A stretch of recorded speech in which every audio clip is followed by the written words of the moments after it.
Peace to the planet. I go by the name of John Ikondja. That's what I go by. This is the Juvenile podcast. And today, we have a very special edition. We have motivational speaker, public speaker, writer, leader. One word that I actually want to find out from you, altruistic. Is altruistic, somewhere in that line. Actor and dancer, Lloyd Sikeba, man. Thank you so much for joining us, man. Thank you very much, John. All right, man. Tell me, man, altruistic. What does that word mean? Well, some dictionary word is very difficult, man. What's altruistic about? Great. So, thank you very much again for having me on this great platform. Yeah. So, when we speak about altruistic, the reason I came to this dictionary word was that it speaks much more of an open learner, jack of trade, and it involves almost everything. Okay. So I can get my hands into everything and but good things actually. Okay. That's okay. what I say. All right. So tell us, where did you grow up? I understand you're from the Kavango region, yeah? Which side? Yes, I am from the Kavango region in Rundu. So I grew up in Rundu. That's where I was raised and born, and basically got to pick up all the things that I know in today's life. Yeah. Also, how was it like growing up in the Kavango region? What were the things that actually were stuck into that actually show you that actually drawn to you to say, you know what, I'm from the region, or this is what is about the region? Well, first of all, to come from Rundu and you stand alive and still a youth on your feet, believe you me, you need to have a strong emotional state and a strong system as an individual. Because why would you say so? A lot of things go about the peer pressure, youth being involved in a lot of things that are dangerous and at the same time toxic, and also sometimes there is less of opportunity from that side. Okay. But however, when you rise up from there, you give hope to everyone. Okay. So you're a motivational speaker, man. Tell us, for somebody in your youth right now to be as wise and as smart and having this whole intelligence towards motivating people or telling people about giving people hope in that regard. How did you get to become a motivational speaker? Sure. When people speak about how I became a motivational speaker, I wouldn't say it's something that I just decided to do. Okay. But it's a study that I then figured out. Not really a study, but I realized that we as youth needed something to encourage us. So there's always that one thing whereby you need to take a leap. You need to go out of your comfort zone and discover something that you can then help the fellow colleagues or fellow juveniles to become, because there is a lot of things that is happening, and those that have made it don't usually take time to encourage or inspire others. And given the background on how Rundu has been tabulated by social media and all that, it's actually different from what really happens there.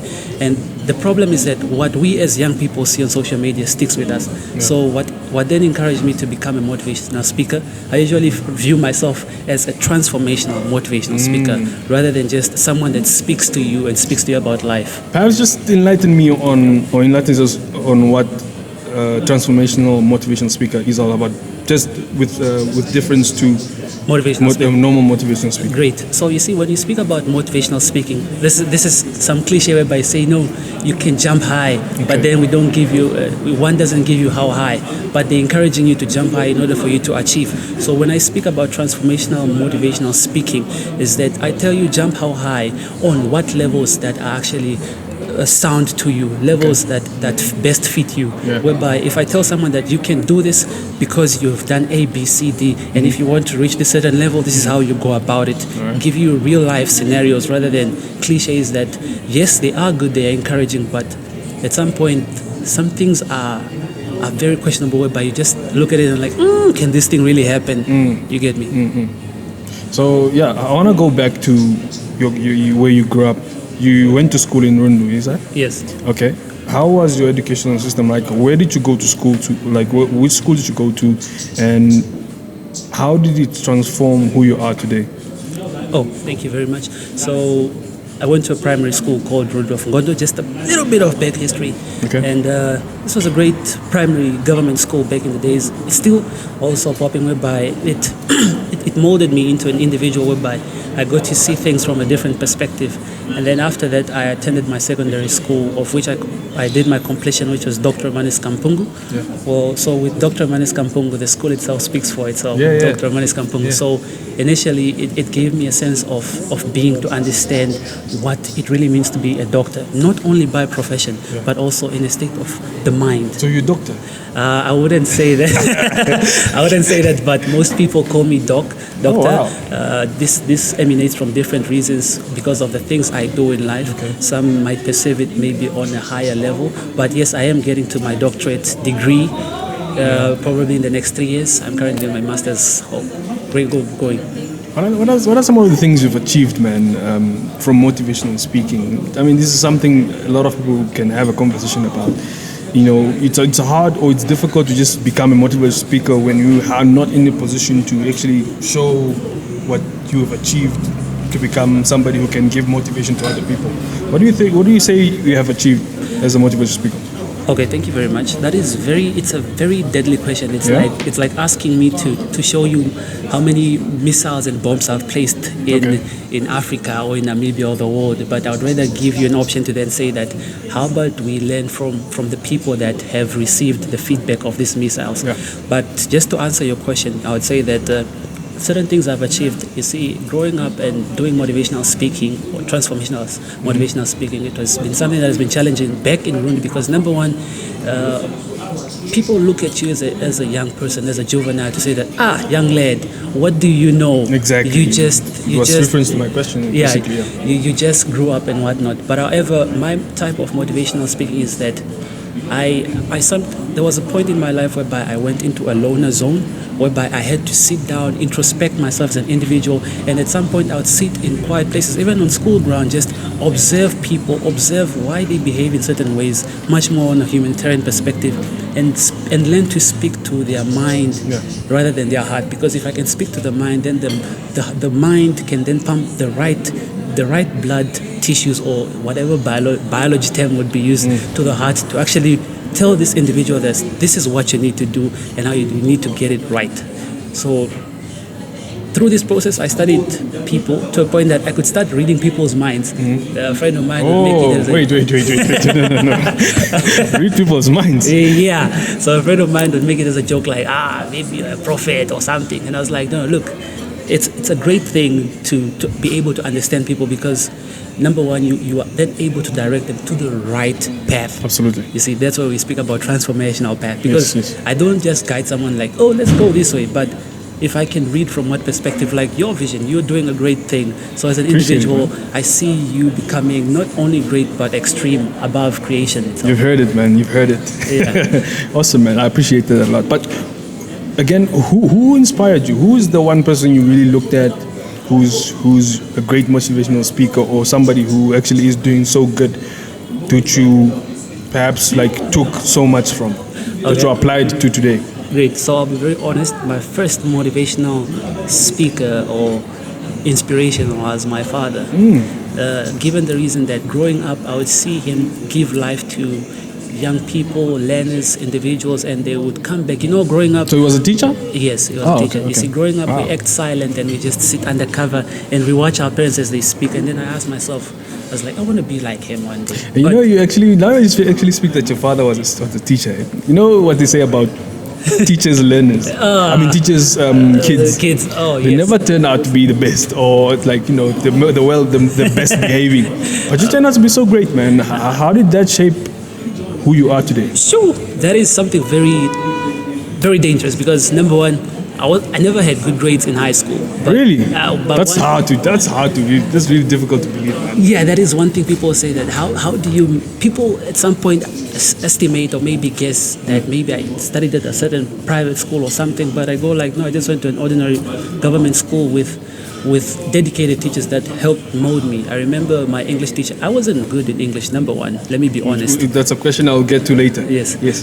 Whereby my father would then speak to other students. So you know when your father does great in other people, so you are a prime suspect. You're like a victim. Like you are that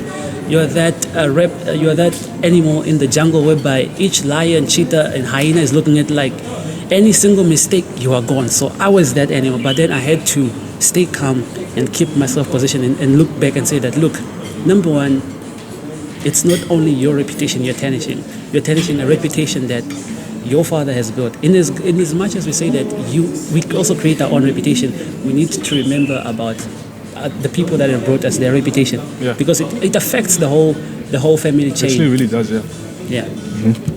It affects the whole family chain in that regard, and it's very, very dangerous if we do not really look at it. And to continue on about my inspiration, then my mother also, because she's like, let me say, if I would call it like you see, in communication we say the medium. The medium. Yes, that's true. So it's like, if you'd want something done and I reject it, so she's the mediator. So if you go through her, then it's easy for you to get things done. True. And also that's where I got the speaking skills, because she's a people's person. And if she watches this, Mom, thank you. Shout out to you. Shout out to you. Okay, tell back again. What inspired you to want to perfect how you speak, or how to just become better at speaking English?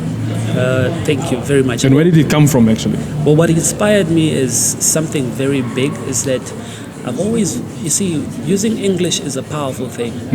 Not only in one way, but going through the journey of public speaking, which I'm currently in, I realized that speaking can do a lot. Just words. You see, a friend of mine says words are powerful. They can heal you, break you, and raise you up and bring you down. That's true. What we're doing right now, we're sharing words. So Absolutely. someone out there that might watch this might learn something or subtract something out of their life. Yeah. And what then still pushed me into this area was, number one, speaking is an art. Yeah. It's an art. That's a good one, but emphasize a bit more on that. You see, speaking is an art that can be learned. You get me? Why do I say this? I can give you cultural. I like to bring things close to home. That's why I do transformational speaking.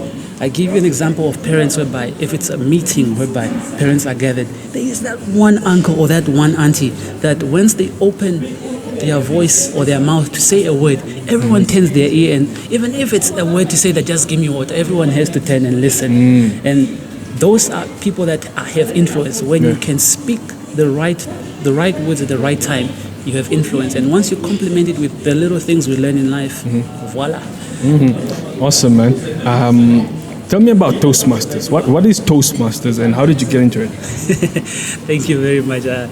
Toastmasters is family, number one, and Toastmasters is an international organization in which it trains leaders, about leadership and public speaking. So this is like to up your game. There is a lot of things that happen in Toastmasters whereby we have things such as called pathways. Pathways are things like courses that you do. Now this part, basically, you as an individual, is like what you choose. For example, if you're maybe a marketer or entrepreneur, as young people, we might not be good at pitching in our business ideas.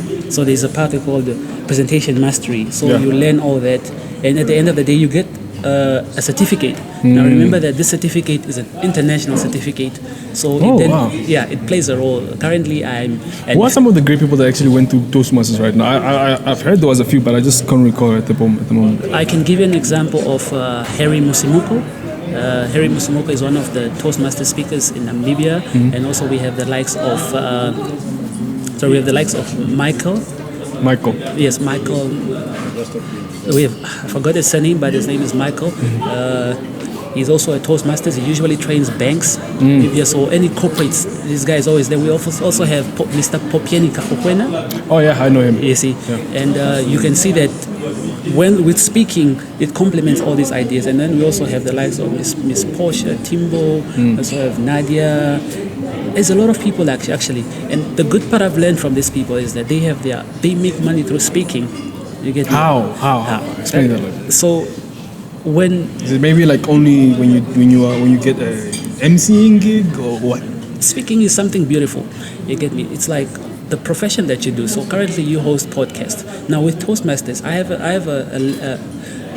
I'm a certified effective coach. So anything that deals with coaching, I have mastered. But however, I've narrowed it down to what I do best, which is finances and youth empowerment, and also diplomacy, diplomacy and international relations. So where there is any gig, I'm referred to maybe to deliver a speech, even if it's 20 minutes. 1 month ago, I was paid 5,000 to deliver a 10-minute speech. Are you serious? I'm being serious. $5,000. $5,000 for 10 minutes. So this is I think what I'm doing the wrong job, guys. this is what you can do, because now you are called to deliver either a public seminar or maybe just to give a speech on a certain topic. Number one, I'm not giving this speech just from the cuff, and I'm not just. The good part is that you now have credentials. The reason why I say speaking is an art. We are all speakers, but we are. They say speakers that are certified and that are viewed with a. It's like a qualification. You get me? Everyone can do accounting, but an employer be like, what qualification do you have? You get me? This is what also brought me to Toastmasters. I was like, I've been speaking, but then you get people that are like, no, young man, you're good, but do you have a paper for this? So you do Toastmasters to get that paper? Toastmasters was also to upgrade me. Okay. To upgrade me and also get to network with other people, because I then realized that there is more to speaking. Really? Whereby currently I can speak at any unprepared event, given the parameters that it is, because in Toastmasters it also teaches you to speak at a wedding, funeral, even if you're called at a birthday, because believe you me, we have friends whereby you are the best friend, and they say that any friends that want to say something, everyone is quiet. Really? Now what Toastmaster does, it prepares you for all these events, and even gives you techniques whereby you don't just speak to the human mind, but you speak to the human mind and the soul and influence everyone around them. All right. Okay, we're gonna take a quick break. Just on the password. 54.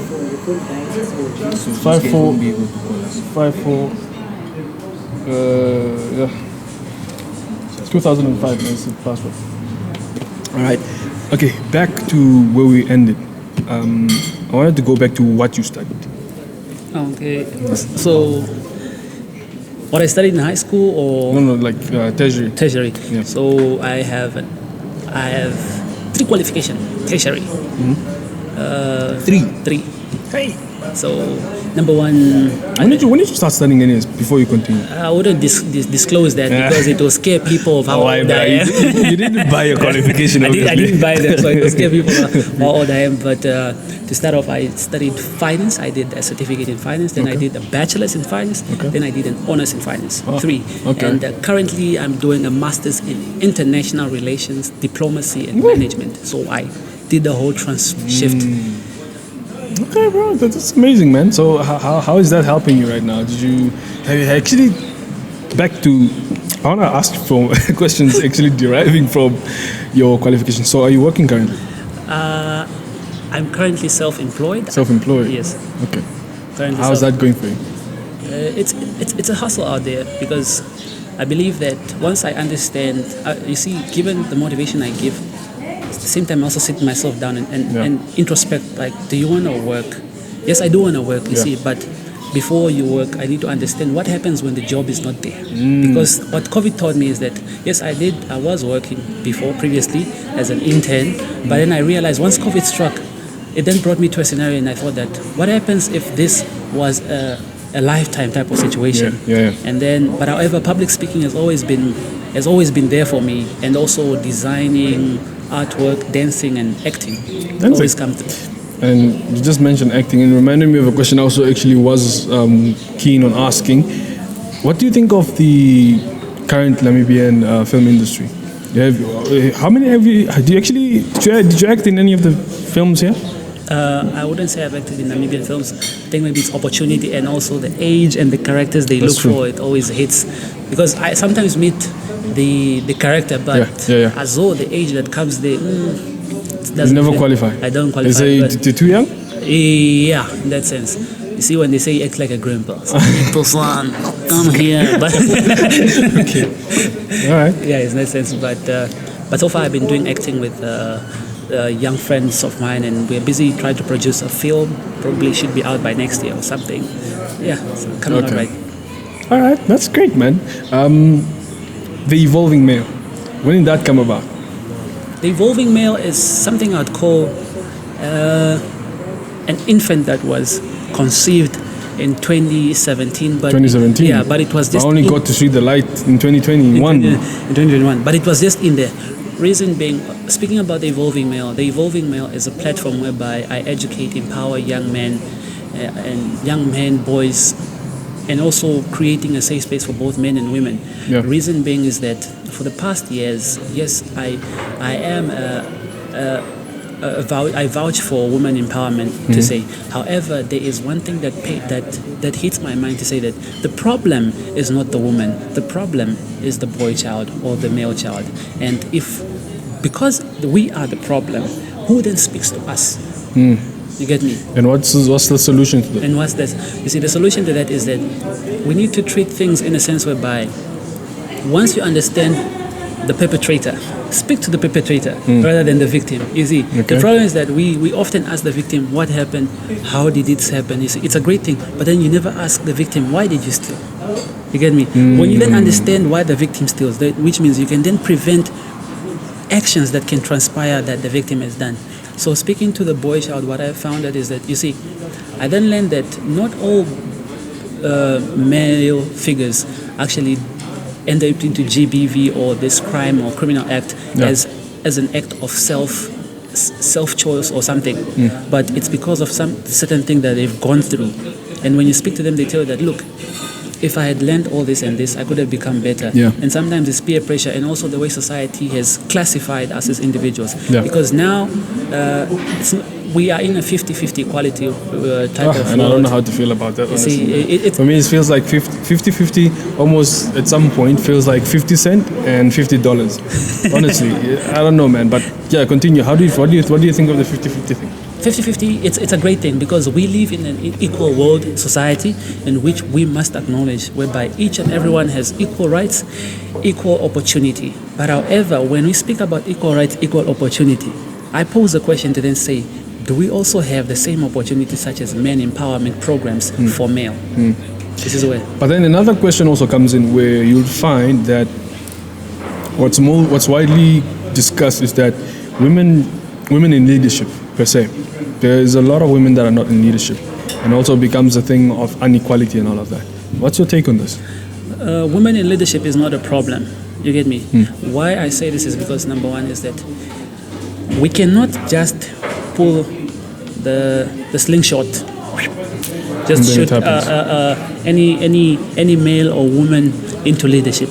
First thing we need to do as citizens or as leaders that are out there is to, number one, put people to training before they get to those positions.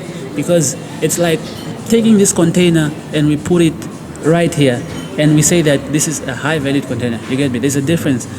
They say that same container with water, but it might cost $30 at the service station.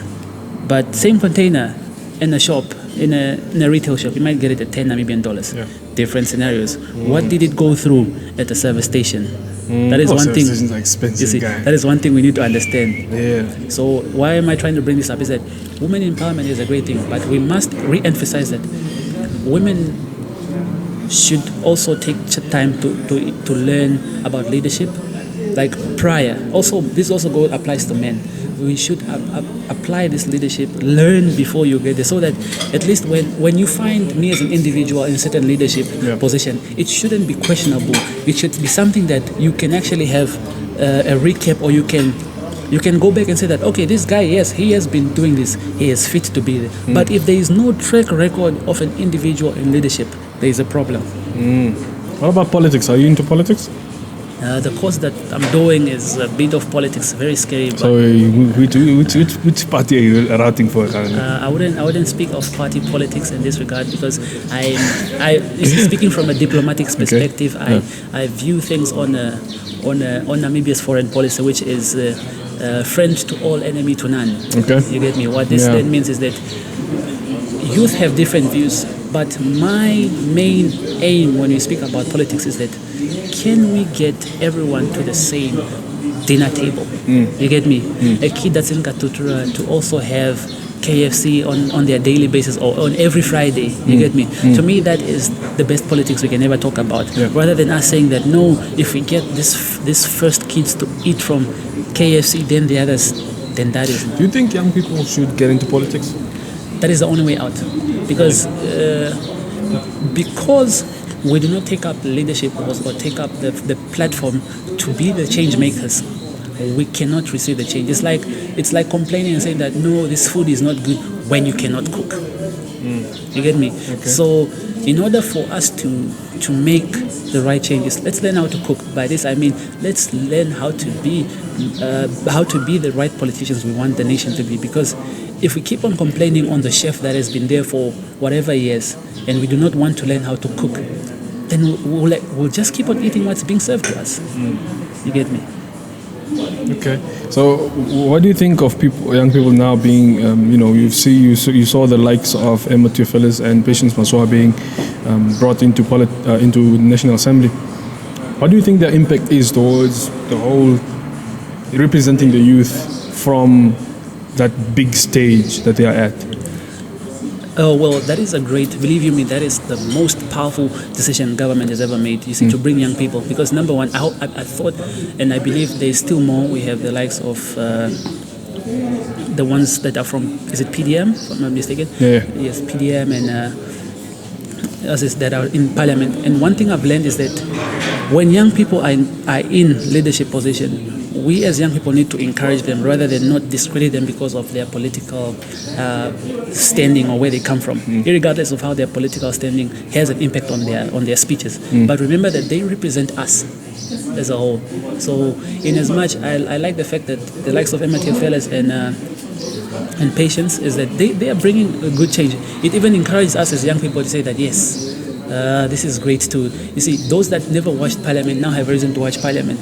One great thing I like, I follow Patience Maswa, is that she keeps on posting on Instagram. She shows you that, look, I'm going up. You see, it's on a youthful platform whereby young people are there. And this is something that should be an encouraging factor, that what is my fellow juvenile speaking about today? Okay. Is he or she speaking about our future or not our future? And how can we then direct or encourage them? Because I would rather feel much more comfortable speaking to another youth in power, whereby I can say that, nah, brah, or no, fam, you see, why don't you talk about this? And this is how you can talk about it. And indirectly, they can also engage with you, because as youth, we are much more engaging with each other. And when we speak to parents, there's always that form of formality or respect that pushes in, whereby you wouldn't speak the same language, but you'd be like, no, that day and all this. You get me? Yeah. Who do you think is doing better between Emma and Patience? That is a dangerous question to ask at this moment. I will leave it right there. I wouldn't comment on it. Okay, but in any case, if you were to join if you were to join the National Assembly, for instance, what changes would you like to bring about? I wouldn't necessarily just join the National Assembly now. You see, because I would say, first of all, I'm at a premature stage to join it.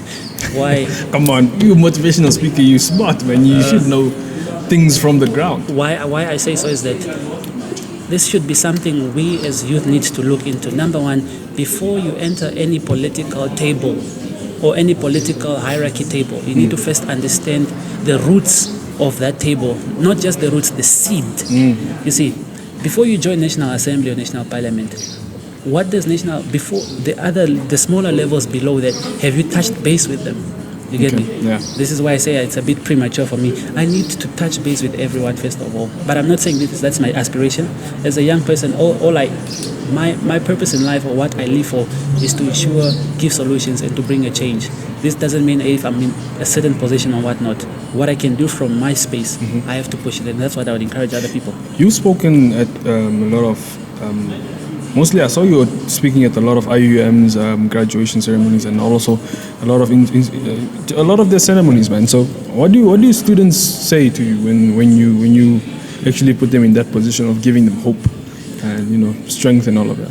Oh, that is something very interesting. No, really. When you speak about it, it just reminds me of just yesterday I spoke to one of the students. So early this year, January 2020.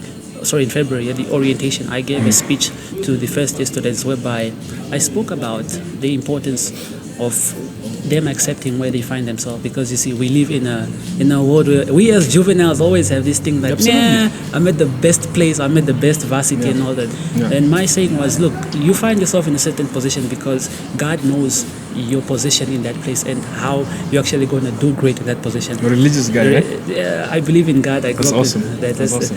Because, and then when I spoke about this, 2 students actually commented and they were like, thank you very much for the words you spoke to us in February. I almost quit and left to another institution, but after your speech, and I then took a risk to actually go through the university, I realized that I'm actually at the right place at the right time.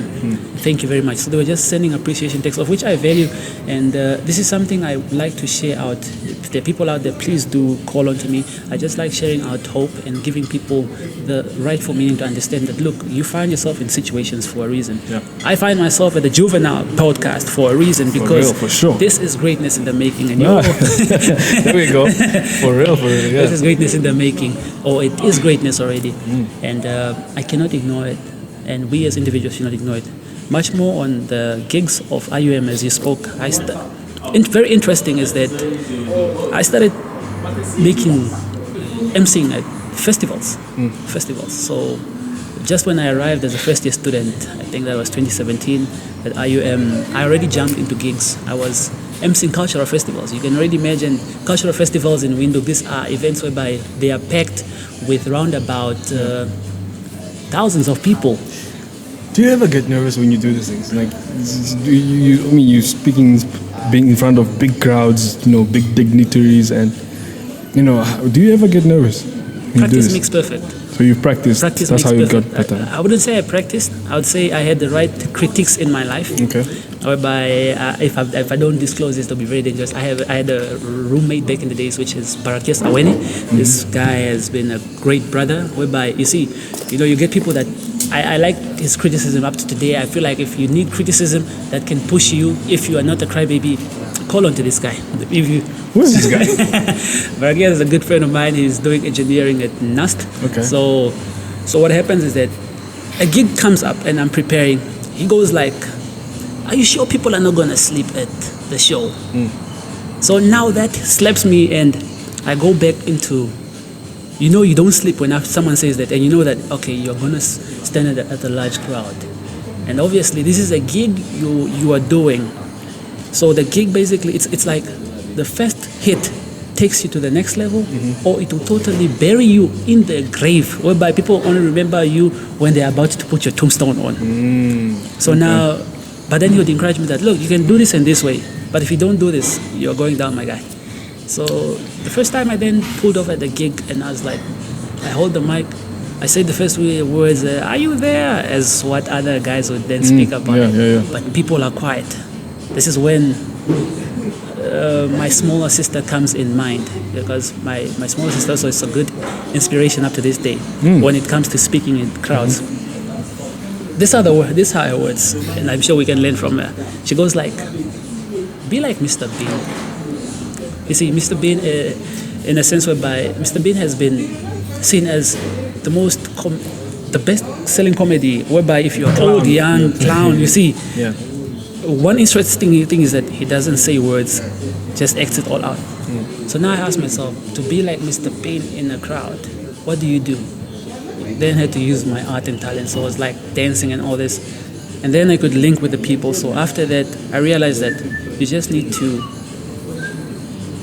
let yourself free, connect with the people. And then, believe you me, the show went well. To a point, people were like, do you work at where do you work at NBC? I was like, man, if only you knew. If only you knew, for real. If only you knew. Let's round it up as we getting towards the end of the recording. But social media, how do you use social media? Just briefly. Social media. I use social media for positivity and communicating the right information.